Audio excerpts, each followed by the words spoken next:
ناظرین اور عزیز طلباء و طالبات، آداب۔ نظامت فاصلاتی تعلیم مولانا آزاد نیشنل اردو یونیورسٹی کے اس تعلیمی پروگرام میں آپ سب کا خیر مقدم ہے۔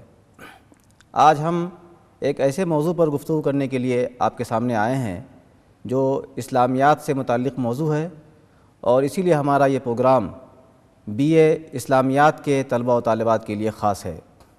آج ہم جس موضوع پر گفتگو کریں گے وہ سیرت نبوی کا موضوع ہے، اور خود سیرت۔ ہم نے اس گفتگو کے لیے جس عنوان کا انتخاب کیا ہے وہ ہے سیرت نبوی، تعارف اور تدوین۔ اس پروگرام میں ہم یہ جانیں گے اور اپنے طلباء و طالبات کو بتائیں گے کہ سیرت کا جو فن ہے اس کا کیا مطلب اور مفہوم ہوتا ہے، اس فن میں کن باتوں پر گفتگو کی جاتی ہے، اس فن میں کیا کام ہوئے ہیں، کس طرح کام کا آغاز ہوا، اس کا ارتقاء ہوا، اور دنیا کی مختلف زبانوں میں سیرت اور سیرت نبوی کے موضوع پر کیا کیا کام انجام دیے گئے ہیں۔ اس موضوع پر گفتگو کے لیے ہم نے آج اسٹوڈیو میں اپنے ایک مہمان کو دعوت دیا ہے۔ آپ ہیں ڈاکٹر جمشید احمد ندوی صاحب۔ ڈاکٹر صاحب، ہمارے پروگرام میں آپ کا استقبال ہے۔ ڈاکٹر جمشید احمد ندوی صاحب کا مختصر تعارف یہ ہے کہ آپ نے ہندوستان کی ایک اہم مشہور دینی دستگاہ دارالعلوم ندوۃ العلماء لکھنؤ سے وہاں سے دینی تعلیم مکمل کی ہے۔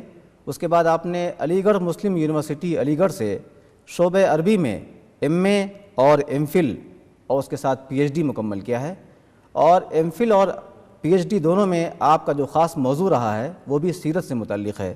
اس کے علاوہ ڈاکٹر صاحب نے ایک اہم کام یہ کیا ہے کہ دارالمصنفین اعظم گڑھ سے معارف کے نام سے ایک اہم علمی اور تحقیقی رسالہ شائع ہوتا ہے، اور اس کی پہلی جلد طبع ہو کر آ چکی ہے۔ تو ہم اپنی گفتگو کا آغاز کرتے ہیں۔ ڈاکٹر صاحب، سب سے پہلے ہم چاہیں گے کہ ہمارے ناظرین اور طلباء و طالبات اس بات کو جانیں کہ خود سیرت کیا چیز ہے، یعنی سیرت کا مطلب کیا ہے، اور یہ ایک فن بنا تو اس فن میں کن چیزوں پر بات کی جاتی ہے۔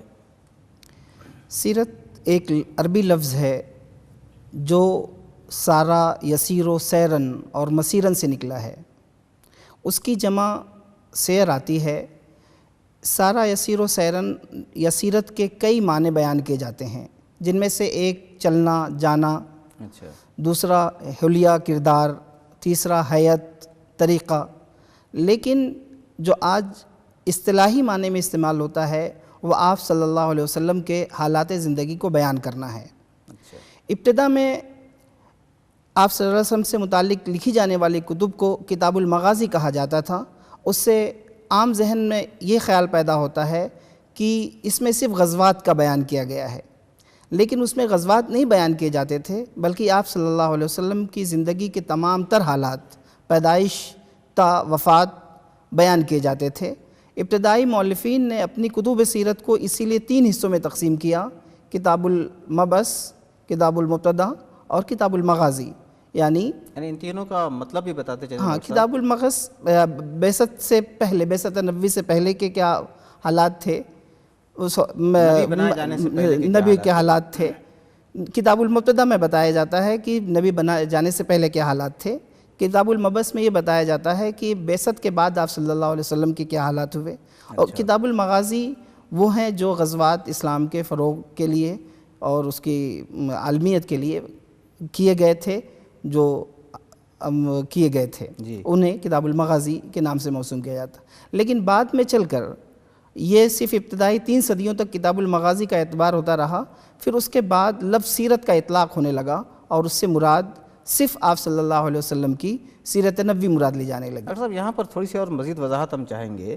آپ نے بتایا کہ شروع میں سیرت کے لیے کتاب المغازی یا مغازی کا لفظ استعمال ہوتا تھا، پھر بعد میں سیرت کا لفظ استعمال ہونے لگا۔ تو سیرت کا لفظ جو استعمال ہوا تو اس کو کس طرح حضور کی زندگی سے خاص کیا گیا؟ ابھی آپ نے بتایا تھا کہ سیرت کا لفظی معنی چلنا یا طریقہ یا حیت، اس کا مطلب کسی شخص کی زندگی، اس کے حالات، اس کے رہن سہن کو بیان کیا جاتا ہے۔ تو سیرت ایک عام سیرت، بایوگرافی تو کسی کی بھی لکھی جاتی ہے، اور حضور کی سیرت، ان دونوں میں کیا فرق ہے، اور یہ لفظ کس طرح خاص ہو گیا حضور کی سیرت کے ساتھ؟ دونوں آپ صلی اللہ علیہ وسلم کے ساتھ یہ لفظ اس لیے خاص ہو گیا کہ آپ صلی اللہ علیہ وسلم کی حیات طیبہ ہمارے لیے اسوہ ہے۔ اس اسوے کے پیش نظر ہم نے سیرت کا لفظ آپ صلی اللہ علیہ وسلم کے حیات زندگی کے لیے خاص کیا ہے۔ دیگر اکابرین کی سیرت بھی ہمارے لیے نمونہ بن سکتی ہیں، لیکن وہ نمونہ جو آپ صلی اللہ علیہ وسلم کی زندگی کو حاصل ہے وہ کسی اور کو حاصل نہیں ہے۔ تو مطلب یہ نہیں ہے کہ وہ ایک دم فکس ہو گیا ہے، لیکن زیادہ تر استعمال یا اصطلاح میں سیرت کا لفظی استعمال ہوتا ہے اور دیگر اکابرین کے لیے سوانح کا لفظ استعمال کیا جاتا ہے۔ اچھا، یہ فرق ہوا کہ سیرت اور سوانح دو لفظ استعمال ہونے لگ گئے۔ جی، حضور کی سیرت کے لیے لفظ سیرت کا استعمال ہوا اور دیگر حضرات کی سیرت کو بیان کرنے کے لیے سوانح کا استعمال۔ سوانح کا لفظ استعمال ہوا۔ تاہم کبھی کبھی آج کے زمانے میں بھی اور قدیم زمانے میں بھی سیرت کا لفظ دیگر لوگوں کے لیے بھی استعمال ہوا، جیسے ایک سیرت انطرہ ابن شداد بہت مشہور آدمی ہے، اس کی زندگی لکھی گئی تھی تو سیرت کے نام سے موسوم تھی، قدیم دور کا عربی قدیم شاعر دور ہے۔ جی، اس کے بارے میں۔ لیکن اب جب ہم سیرت لفظ بولتے ہیں تو اس سے ذہن میں جو سب سے پہلا خیال جاتا ہے وہ آپ صلی اللہ علیہ وسلم کی ذات مبارک ہی ہوتی ہے۔ جی ڈاکٹر صاحب، اس میں ہمارے سوال کا دوسرا حصہ یہ تھا کہ یہ جب یہ فن بن گیا اور حضور کی سیرت اس میں بیان کی جانے لگی تو اس فن میں کن چیزوں کا احاطہ کرتے ہیں؟ ابھی آپ بتا رہے تھے کہ اس کے 3 حصے شروع میں کیے جاتے تھے، اسی بات کو آپ آگے بتائیے۔ جی، اس فن میں آپ صلی اللہ علیہ وسلم کی حیات طیبہ کے تمام تر پہلو، نشست برخاست، حلیہ، چہرہ، کیسے سوتے تھے، کیسے کھاتے تھے، معمولات زندگی کیا تھے، عبادت کا طریقہ کار کیا تھا، یہ زندگی کے تمام تر پہلو کا احاطہ کیا جاتا ہے۔ اس میں آپ صلی اللہ علیہ وسلم کے ازواج مطہرات سے تعلقات کیا تھے، ان کے ساتھ ان کے وابستگی کیا تھی، اور بچوں کے ساتھ ان کا رویہ کیا ہوتا تھا، بڑوں کے ساتھ رویہ کیا ہوتا تھا، کمزوروں کے ساتھ، بیواؤں کے ساتھ کس قدر اور کس طرح پیش آتے تھے، وہ سب بیان کیا جاتا ہے۔ ہر پہلو کو سیرت نبوی میں بیان کیا جاتا ہے، خواہ اس کا تعلق اخلاق و کردار سے ہو یا کسی اور چیز سے ہو۔ یعنی حضور صلی اللہ علیہ وسلم کی زندگی کے تو مختلف پہلو ہیں، اور آپ نے تجارت بھی کی، اپنے غزوات بھی شریک ہوئے، اور آپ نے ایک معلم کا فریضہ بھی انجام دیا، آپ پیغمبر بھی تھے، ان تمام پہلوؤں کا ذکر ہوتا ہے۔ اچھا، بہت اچھا ڈاکٹر صاحب۔ اس کے بعد ہمارا دوسرا سوال یہ ہے کہ سیرت نبوی جس میں ہم ان باتوں کا تذکرہ کرتے ہیں، ہم یہ جاننا چاہیں گے کہ سیرت نبوی کے واقعات سب سے پہلے لکھے کب گئے، اور کون لوگ تھے جنہوں نے خاص طور سے سیرت کے موضوع پر شروع میں بالکل لکھنے کا یا کم سے کم ان کو محفوظ رکھنے کا کام کیا؟ سیرت نبوی کے واقعات لکھنے کا تعلق کا سلسلہ اسی وقت سے شروع ہے جب سے احادیث نبویہ لکھے جانے کا سلسلہ تھا، یعنی حضور کی زندگی کی زندگی میں ہی کچھ صحابہ نے یادداشتیں بھی لکھ رکھی تھیں جس کے ثبوت بھی ملتے ہیں۔ وہ صحیفے منظر عام پہ بھی آ چکے ہیں۔ امید اللہ صاحب نے صحیفہ صحیفہ حمام کو انہوں نے مرتب کیا ہے، ڈاکٹر حمید اللہ صاحب نے۔ وہ اولین صحیفہ کہا جاتا ہے جو مرتب شکل میں ملتا ہے۔ یہ کس زمانے کا ہے؟ یہ ابتدائی صحابہ کرام کے زمانے کا ہے۔ یہ ابتدائی حمام بن منبہ کا صحیفہ یہ غالباً حضرت ابو ہریرہ رضی اللہ تعالیٰ عنہ کے شاگرد تھے۔ جی، یعنی اس سے اس بات کا ثبوت ملتا ہے کہ اس زمانے ہی میں چیزیں لکھی جانے لگی تھی۔ اس سے ایک بڑا ثبوت، دوسرا ثبوت لکھے جانے کا یہ ہے کہ آپ صلی اللہ علیہ وسلم کے جو فرامین، جو صلح نامے، یہ ساری چیزیں تھے، سب لکھی گئی تھیں۔ اچھا، آپ صلی اللہ علیہ وسلم نے سلاطین کو جو خطوط بھیجے تھے وہ لکھے گئے تھے۔ تو وہی سرمایہ آگے چل کے سیرت کا بنیادی سرمایہ بن گیا۔ تو کیا کچھ صحابہ کرام حضور کی زندگی کے واقعات کو بھی لکھ رہے تھے؟ لکھنے یا محفوظ کر رہے تھے، سینہ بسینہ محفوظ کر رہے تھے۔ اس میں چند صحابہ ہیں جو ان احادیث کا ذکر کرتے ہیں جو سیرت سے متعلق ہوتی تھیں، جیسے برا ابن عازب، حضرت انس ابن مالک، عبداللہ ابن جابر اور دیگر لوگ ہیں۔ یہ وہ چند صحابہ کرام ہیں جو خاص طور سے سیرت کے واقعات بیان کرتے تھے۔ جب بعد میں عہد بنو امیہ میں سیرت نبوی کی تدوین ہوئی تو ایک طبقے نے سیرت کی احادیث کو الگ کر کے سیرت نبوی کی ترتیب کا کام شروع کر دیا۔ اچھا ڈاکٹر صاحب، ہمیں یہ بھی بتائیے کہ رسول اللہ صلی اللہ علیہ وسلم کی زندگی کیا پوری کی پوری محفوظ ہے؟ یعنی جن صحابہ کرام نے حضور کی زندگی کے واقعات کو خاص زبانی یاد رکھا اور اپنے شاگردوں کو بتایا یا لکھا ہو، کیا انہوں نے پوری زندگی کے واقعات کو از اول تا آخر محفوظ کیا اور لکھا یا بیان کیا، اور وہ کہاں تک مستند ہیں؟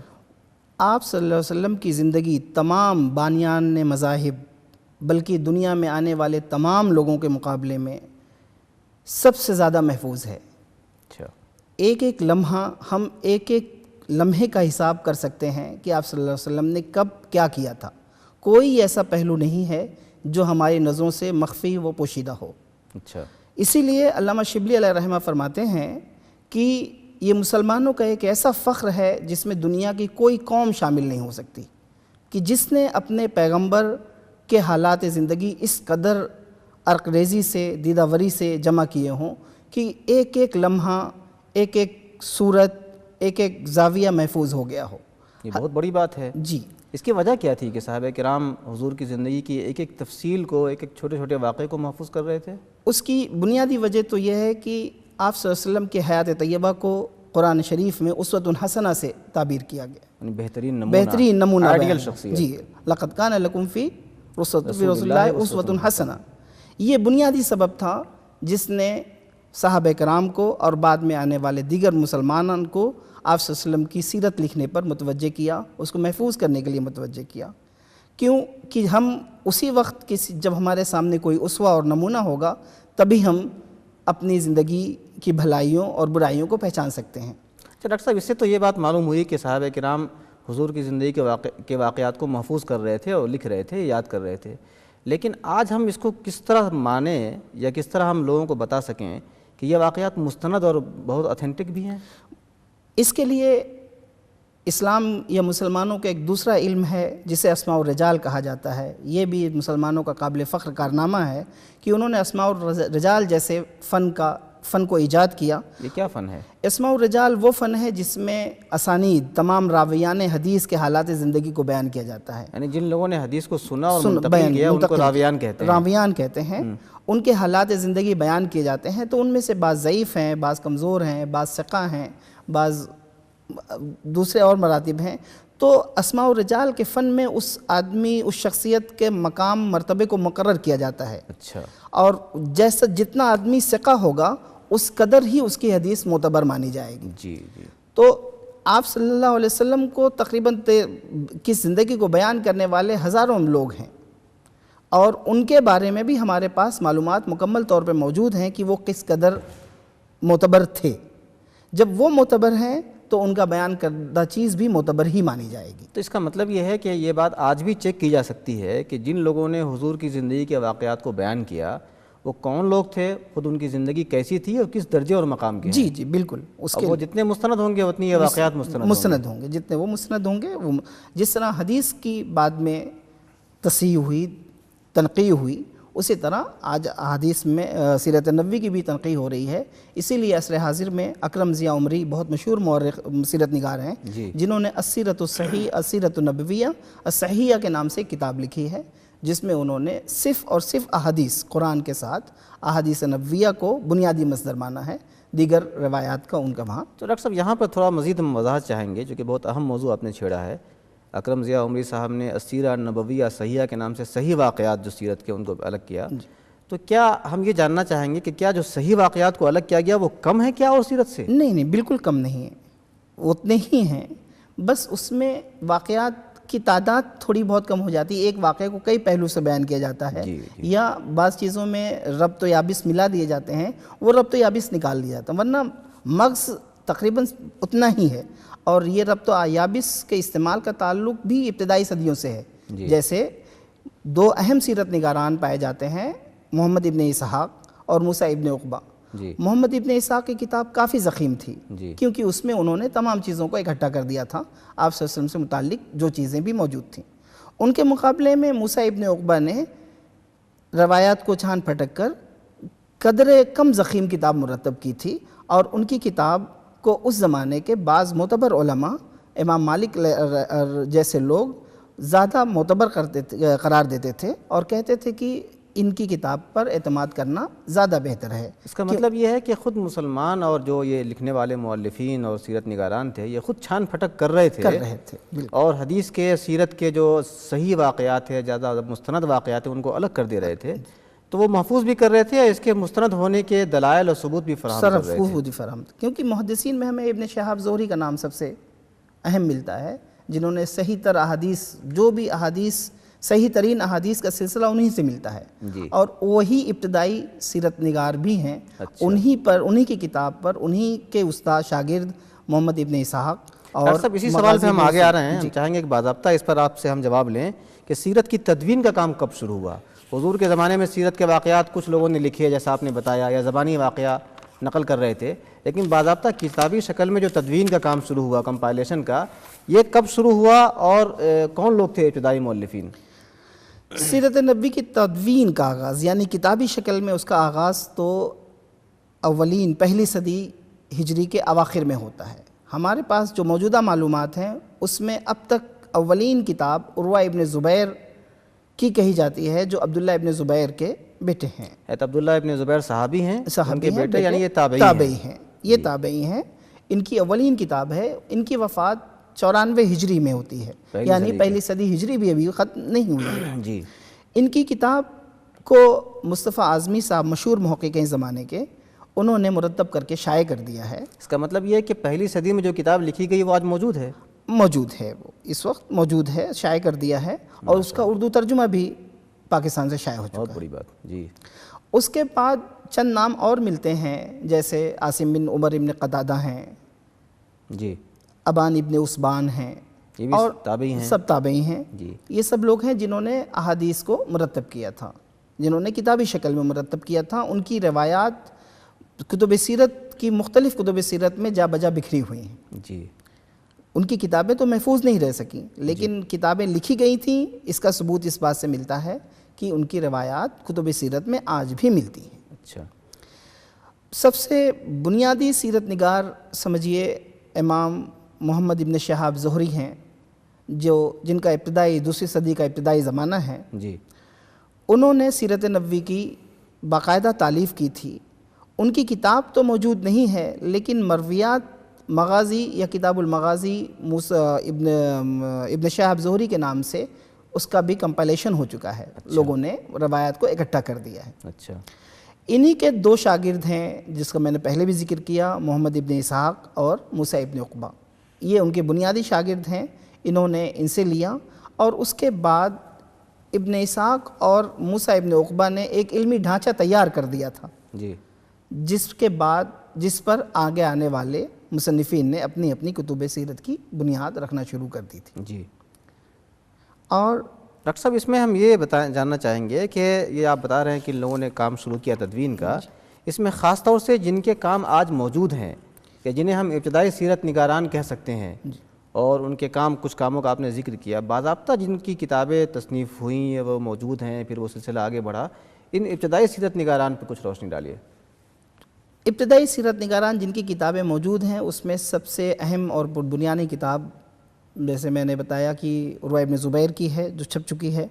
سیرت ابن ہشام کو ہم اولین کتاب قرار دے سکتے ہیں۔ سیرت ابن ہشام، جی، ابن ہشام کی سیرت، ابن ہشام کی سیرت، جنہوں نے، یہ تو بہت مشہور کتاب ہے۔ جی جی، یہ ابن اسحاق کے بنیادی شاگرد ہیں۔ انہوں نے ابن اسحاق کی کتاب میں حذف و تصفیہ تنقیح کر کے اپنی ایک نئی کتاب مرتب کی تھی، جو آج کے زمانے میں متداول ہے اور اسی سیرت ابن ہشام کے نام سے جانی جاتی ہے۔ آپ نے بتایا کہ یہ ابن اسحاق کے شاگرد ہیں، ابن اسحاق کی اصل کتاب موجود ہے؟ نہیں، اصل کتاب ابھی تک موجود نہیں ہے۔ اصل کتاب ابھی تک جو معلومات ہیں اس کے مطابق موجود نہیں ہے۔ اچھا، ان کے دوسرے، ان کے شاگرد کی کتاب موجود ہے؟ ان کے شاگرد کی کتابیں موجود، روایات کے ذریعے موجود ہیں۔ جی، جیسے یونس ابن بکیر ان کے دوسرے شاگرد ہیں، ان کی روایات پر مشتمل کتاب سیرت کو ڈاکٹر حمید اللہ صاحب نے شائع کیا ہے۔ یونس ابن بکیر کی روایات پر مشتمل کتاب، السیرۃ النبویہ لابن اسحاق بروایت یونس ابن بکیر، اچھا، اس کو شائع کیا۔ اس کا اردو ترجمہ بھی شائع ہو چکا ہے، اور سب سے پہلے یہ نقوش کے رسول نمبر میں اس کا ترجمہ شائع ہوا، پورا ترجمہ شائع، پورا ترجمہ شائع۔ کتنی ضخیم کتاب ہوگی ڈاکٹر صاحب وہ؟ تقریباً 500 صفحات پر مشتمل ہے۔ 500 صفحات؟ جی، تو یہ ہم کہہ سکتے ہیں کہ ابن اسحاق کی جو اصل کتاب تھی وہ تقریباً پوری دوسرے انداز سے موجود ہو گئی ہے۔ جی، یہ کہنا ہمارے ذرا مشکل ہے، کیونکہ بہت ممکن ہے کہ ان کے شاگردوں نے اس میں کچھ حذف و اضافے کیے ہوں، کچھ تنقیح کی ہو، تو یہ کہنا تو ہمارے لیے ممکن نہیں ہوگا کہ وہ اصل کتاب ہے۔ لیکن یہ کہ نہیں، لیکن یونس ابن بکیر کی کتاب موجود ہے، موجود ہے، جس طرح ابن ہشام موجود ہے، جسے ہم ابن اسحاق کی کتاب قرار دیتے ہیں۔ ابن ہشام کی کتاب کے بعد اور کون سی کتاب شروع کے دور کے ہیں؟ ابن اسحاق کی کتاب کے بعد انصاب الاشراف ہے، ابن واقدی ہیں جن کی کتاب المغازی چھپ چکی ہے۔ اچھا، یہ کتاب موجود ہے، چھپ چکی ہے۔ واقدی تو بہت مشہور سیرت نگار ہیں، مشہور سیرت نگار ہیں، جی، کافی لوگ ان کے حوالے دیتے ہیں ان کے، لیکن ان کی کتاب کا بھی صرف وہی حصہ موجود ہے جو مدینہ سے بعد کتاب المغازی والا حصہ ہے۔ ابتدائی 2 حصے یعنی کتاب المبتدا اور کتاب المبس موجود نہیں ہیں۔ یعنی یوں کہہ سکتے ہیں ہم کہ حضور کی زندگی کا جو ابتدائی حصہ ہے وہ اس میں موجود نہیں ہے۔ غزوات کا حصہ تو بعد کا آتا ہے، مدینہ سے سمجھیے جی وہ موجود ہے۔ اسی طرح ان کے شاگرد ہیں ابن سعد، جن کی کتاب طبقات ابن سعد ہے۔ طبقات ابن سعد بہت مشہور کتاب ہے، اور وہ وہی ہے جس میں ہم کسی صحابہ کو کہ ان کا معیار مرتبہ کیا تھا، ان کے حالات زندگی کیا تھا، اس سے مرتب اس کی ابتدائی 2 جلدیں آپ صلی اللہ علیہ وسلم کی زندگی کو بیان کرتی ہیں، اور اس میں وہ معلومات ملتی ہیں جو دیگر کتابوں میں نہیں ملتی ہیں، جیسے وفود کون کون سے آئے تھے، جو باہر سے وفود آیا کرتے تھے حضور سے ملنے کے لیے، فتح مکہ کے بعد جو وفود آئے تھے، وفد آیا کرتے تھے، وہ کون کون سے تھے، کتابین خطوط لکھنے والے کون تھے، اس طرح کی معلومات اس میں ملتی ہیں۔ ابن سعد کی یہ کتاب بہت ضخیم کتاب ہے، تقریباً 13 جلدوں میں کتاب ہے یہ، 13 جلدوں میں ہے، اور اگر ہم اس کا تناسب نکالیں گے تو ہر جلد تقریباً 250 صفحے پر مشتمل ہونی چاہیے۔ اس کی شروع کی 2 جلدیں حضور کی زندگی پر ہیں، جی، اور بعد کی جلدیں صحابہ کرام کے حالات پر ہیں۔ اور یہ ابن سعد کس زمانے کے ہیں؟ ابن سعد ابتدائی 3ری صدی کے ہیں، یہ 3ری صدی کے جی۔ وہ ہم کہہ سکتے ہیں کہ ابن شام کے بعد جو سلسلہ آیا اس وہ میں یہ ایک اہم کتاب ہے، امام واقدی اور ابن سعد۔ ان کے بعد کی کچھ کتابوں کے نام بھی جی ان کے سامنے ہمارے طلبہ کے آ جائیں۔ جی جیسے ابن بلازری کی ہے انصاب الاشراف ہے، ابن حزم کی جوامع السیر ہے، ابن عبد البر کی الدرر فی اختصار المغازی والسیر ہے، جی اندلس کے ہی دوسرے مؤلف مصنف سلیمان کلائی کی الاکتفاء فی مغازی الرسول ہے، جی عبد الرحمن دمیاطی کی مختصر فی سیرت سید البشر ہے۔ دمیاطی بہت مشہور مؤلف ہیں، جی ان کی کتاب مختصر ہے لیکن اہم ہے، اس میں بھی کچھ چیزیں معلومات نہیں ملتی ہیں، ماشاءاللہ جی۔ اسی طرح ابن سعید الناس کی عیون الاثر ہے، یہ بھی بہت مشہور کتاب ہے، یہ بنیادی کتاب ہے جو مرجع اور مصدر کی حیثیت رکھتی ہیں۔ جی ابن قیم کی زاد المعاد ہے، جس میں ابن قیم کی زاد المعاد تو بہت مشہور کتاب ہے، یہ اس میں آپ صلی اللہ علیہ وسلم کے حالات زندگی کے بجائے اخلاق و کردار ان سب چیزوں پر زیادہ توجہ دی گئی ہے، جی اسی وجہ سے اس کا اردو ترجمہ بھی کیا گیا ہے، بلکہ کئی لوگوں نے کیا ہے، کچھ لوگوں نے مختصر کر کے کیا ہے، کچھ لوگوں نے پوری کتاب کا کیا ہے۔ بہت مقبول اور عام کتاب ہے زاد المعاد۔ جی ڈاکٹر صاحب، ہم کافی تفصیل سے سیرت کے موضوع پر ہم بات کر رہے ہیں